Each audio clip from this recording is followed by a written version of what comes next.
सरकार आहे. परवाच्या नगरपालिका निवडणुकीमध्ये राज्यात क्रमांक 1 ला भारतीय जनता पार्टी आहे. राज्यामध्ये 29 महानगरपालिका झाल्या, त्यातल्या 27 महानगरपालिकेचे महापौर भारतीय जनता पार्टीचे होणार आहेत. आणि मग जिल्हा परिषद पंचायतमध्ये भारतीय जनता पार्टी आली तर गल्लीपासून दिल्लीपर्यंत एका विचाराची आणि एका भूमिकेची विकासावर काम करणारी माणसं आली. तर शापुरेंनी आणि खोचरेंनी एक गोष्ट सांगितली तर ते दिल्ली ऐकू शकेल आणि राज्य ऐकू शकेल, पालकमंत्री ऐकू शकेल, एवढी ताकद असणारे उमेदवार हे भारतीय जनता पार्टीकडे आहेत. त्यामुळे कमळ चिन्हावर मतदान करणं हे अनिवार्य आहे, लक्षात ठेवा, त्याला काय पर्याय नाही आता. आणि म्हणून या राज्याचे उच्च तंत्र शिक्षण मंत्री चंद्रकांत दादा पाटील आहेत. ते काल इचलकरंजीमध्ये आले होते. मी म्हणतो त्यांच्याही सभा इकडे होत्या, आज दत्तवाडला उद्या आहेत, ते परवाही आले होते. त्यांनी म्हटले की आलासला जाताय तर आलासच्या जनतेला एकदा शब्द द्या की आलासमधली कुठलीही मुलगी इंजिनियर डॉक्टर होणार असेल तर 5 लाख, 10 लाख, 50 लाखापर्यंतची फी लागते. या गावातल्या कुठल्याही मुलीनं उच्च शिक्षणासाठी प्रवेश घेतला तर त्या कॉलेजला पैसे मागण्याचा अधिकार नाही. महाराष्ट्र सरकार त्या मुलीचे सगळे पैसे भरणार योजना आहे. पण सरकार कॉलेजचे लोक जरा नालायक असतात. पहिला पैसे भरा, तिकडनं आले की देतो म्हणून अडवणूक करतात. आणि म्हणून मला त्यांनी सांगायला सांगितले, शापुरे आणि खोचरे यांचं एक पत्र आलासमधनं जर कुठल्या कॉलेजच्या विरोधामध्ये गेलं की या मुलीकडे पैसे मागितले तर त्या कॉलेजचं लायसन बंद करण्यात येईल, हा शब्द आलासकरांना चंद्रकांत दादांना पाठवला.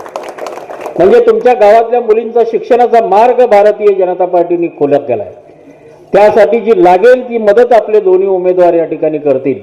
त्यामुळे तुमचा जनआशीर्वाद यांच्या पाठीशी उभा केलात तर पुढच्या काळामध्ये तुमच्या पाठीशी ते खंबीरपणे उभे राहतील. मी शापुरेंचं भाषण ऐकलं, खोचरेंचं भाषण ऐकलं.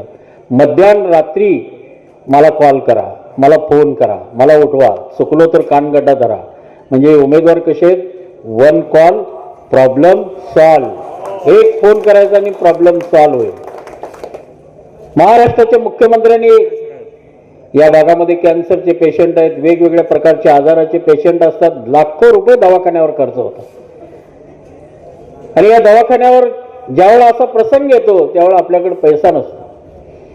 महाराष्ट्राच्या मुख्यमंत्र्यांनी 5 लाखापर्यंत सगळे दवाखान्यातले खर्च मोफत केले आहेत. राज्याच्या कुठल्याही दवाखान्यात अमिताभ बच्चन ऍडमिट होतो, लता मंगेशकर ऍडमिट व्हायची त्याही दवाखान्यामध्ये, जसलोक हॉस्पिटल असेल, बॉम्बे हॉस्पिटल असेल, या ठिकाणी पण, आणि कोल्हापूर सांगलीमधल्या कुठल्याही मोठ्या प्रायव्हेट हॉस्पिटलमध्ये तुम्ही ऍडमिट झालात तर एक केसरी कार्ड आणि एक आधार कार्ड एवढे 2 कागदपत्र घेऊन गेलात तर तुमचं ऑपरेशन त्या ठिकाणी मोफत होईल. एकही पैसा लागणार नाही. केवळ या 2 लोकांचं एक पत्र घेऊन दवाखान्याला द्या. त्या दवाखान्याची यंत्रणा हलायला लागते.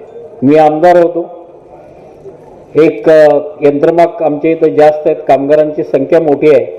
एका कामगाराला डॉक्टरनी तपासला आणि सांगितलं की तुला हृदयाचा रोग झालेला आहे, म्हणजे हार्ट अटॅक येण्याची शक्यता आहे, 24 तासात ऑपरेशन करायला लागेल. 5 लाख रुपयाचा खर्च सांगितला. भाड्याच्या घरात राहणारा माणूस 5,000 रुपये नाही, घरात भांडवल, दागिने नाहीत, सोनं विकावं म्हणलं तर सोनं नाही. माणसाने करायचं काय? कुटुंब हादरलं. एका नातेवाईकांनी सांगितलं हळवणकर आमदार आहेत, वेगवेगळ्या योजना त्यांच्या येत असतात, आम्हाला माहिती नाही, जाऊन भेटलास तर काय तर मार्ग निघेल. मला तो भेटला. मी म्हटलं हो बाबा, तुझ्यासाठी योजना महाराष्ट्राच्या मुख्यमंत्र्यांनी 12 कोटी लोकांचा विमाच उतरलाय म्हणले.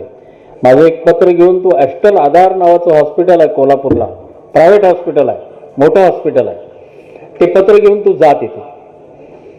मी डॉक्टर देशपांडे म्हणून त्या ॲस्टल आधारचे डॉक्टर आहेत, तिथले प्रमुख आहेत, ते माझे मित्र आहेत. मी त्यांना फोन केला की एक पेशंट पाठवला आहे आणि जरा गरीब आहे आणि साहेब त्याचं लवकर ऑपरेशन करणं आवश्यक आहे.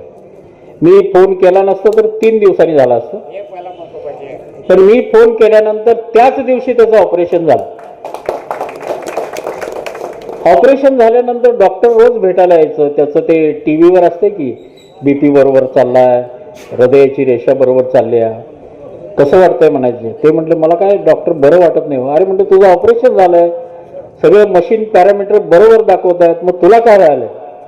दोनदा विचारलं काय तो असंच म्हटला मला अस्वस्थ असतंय. आणि बायको डॉक्टरना बाजूला घेऊन सांगितली डॉक्टर त्यांना सगळं बरं वाटतंय, तुमचं बरोबर आहे, पण त्यांना अस्वस्थ वाटतंय, एवढ्या मोठ्या दवाखान्याचं बिल किती येणार आहे. त्यांना त्यांच्या छातीत आणि धडधड आलंय म्हटले. असं आहे काय म्हणले. अरे म्हणले काही घाबरू नकोस, तुझं ऑपरेशन हळवणकरांनी पत्र पाठवलं आणि मुख्यमंत्र्यांच्या योजनेमध्ये एकही पैसा लागणार नाही, तुझं फ्री ऑपरेशन आम्ही केलेलं आहे. तो आनंदात झाला आणि तुला मी आत्ता डिस्चार्ज देतो, तू जा म्हणतो, करेक्ट झाले, तुझं सगळं बरोबर आहे. तो उठला, बायकोला म्हटला लवकर म्हटला ते तांब्या भांड ते घोंगडी काय तर घेतला होता ना, ते कंबळ बिंब सगळं गोळा कर म्हटला, लवकर निघ. डॉक्टर नंतर बदलला तर काय करायचं म्हणले, कुठले पैसे द्यायचे. आणि गडबडीत निघून आला तो. आणि दुसऱ्या दिवशी मला भेटायला आला. म्हटलं आळवणकर साहेब तुमचे धन्यवाद, मला एकही पैसा लागला नाही, इतका दवाखाना चांगला आहे, माझं ऑपरेशन ठणठणीत झालं. आणि तुला का बरं वाटत नव्हतं. मी घाबरत होतो. म्हणले काय आता मला काय माहीत साहेब योजनेत. म्हटलं तुझं ऑपरेशन झालं ना, उद्या कुठल्याही नातेवाईकाला मदत लागली तर त्यालाही सांग, नाही त्यालाही तुझी मदत होईल, म्हणजे अशा पद्धतीने लोकांचा फायदा होईल. आणि तो गेला. 1 तासाने त्या डॉक्टर देशपांडेंचाच मला फोन आला.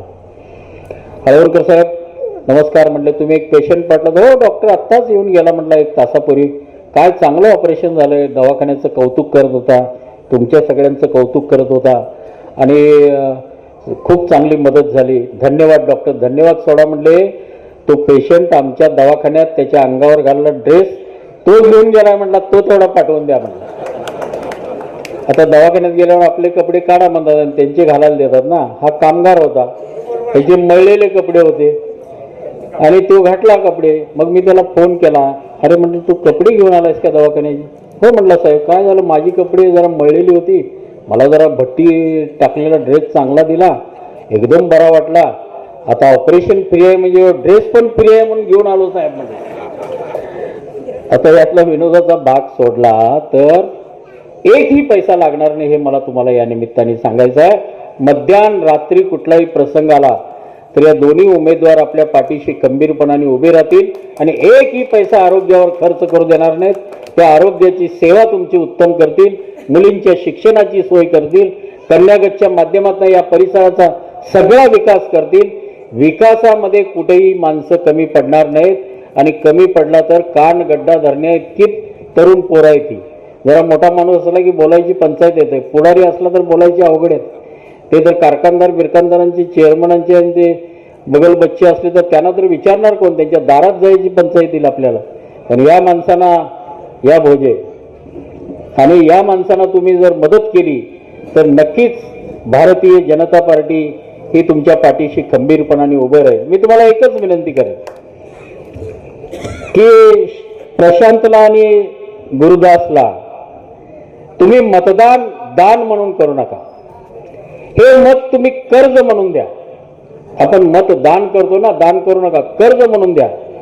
मी तुम्हाला विश्वास देतो की येणाऱ्या 5 वर्षामध्ये तुमच्या मतदारसंघाची व्यक्तिगत जीवनामध्ये हे दोन्ही उमेदवार अशी उत्तम सेवा करतील की व्याजासकट मत तुम्हाला परत करतील, एवढा विश्वास मी या निमित्ताने देतो आणि माझं मनोगत संपवतो. जय हिंद, जय महाराष्ट्र.